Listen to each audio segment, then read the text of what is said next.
The next 60 days are about to change everything in America. 30 days ago, I shared with you, 90 days from now, it was going to change everything. Pay attention.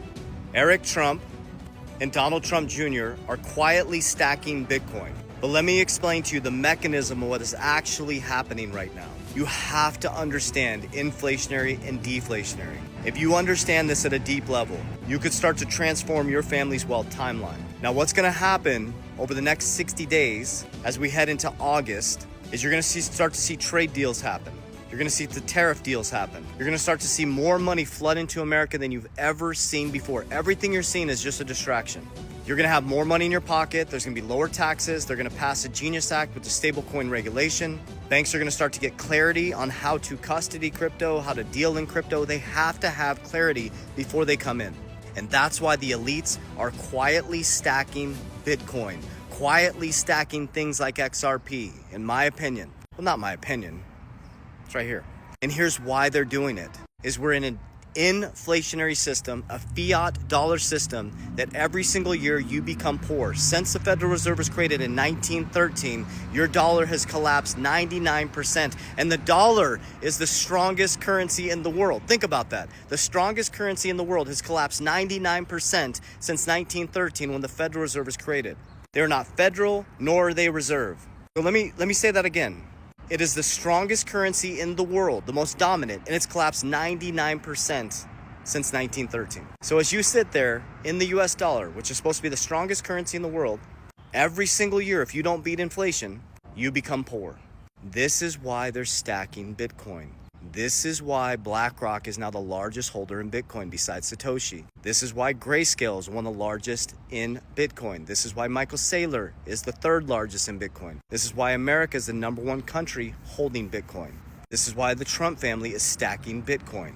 This is why Ray Dalio, who was against Bitcoin, one of the largest, who retired from Bridgewater, is a billionaire economist and investor who wrote the book, The Changing World Order, who nailed and predicted what's happening, is now allocating about 5% into Bitcoin.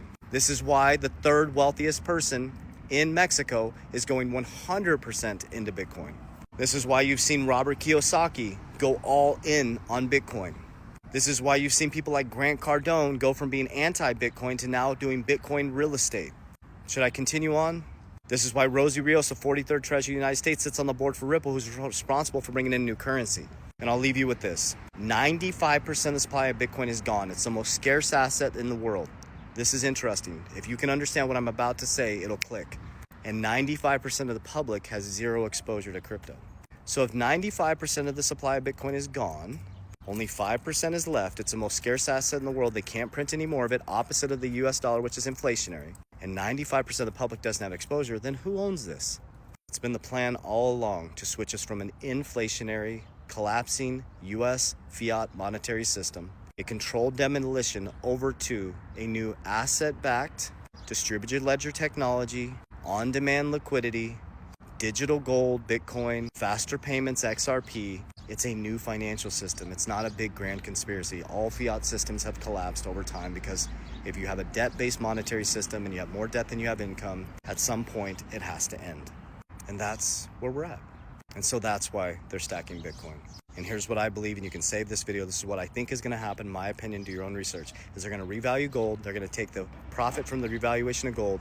They're going to take that profit. They're going to put it into Bitcoin on the balance sheet, and that's going to shrink the debt. And they're going to monetize the debt with a sovereign wealth fund, and they're going to make us one of the most powerful countries in the world. Well, we are even more powerful. And it's not those who hold the gold control the world. It's now going to be those who own the Bitcoin and things like XRP that control the world. But let's get it straight. Who really controls the world? God. Jesus Christ is king. These are just asset classes. These are just tools. And everybody has a sovereignty and right to understand these tools and how to free their family financially. But let's not forget, what builds real wealth is God and Jesus Christ. Warriors, rise. Get your shit together. Love you guys.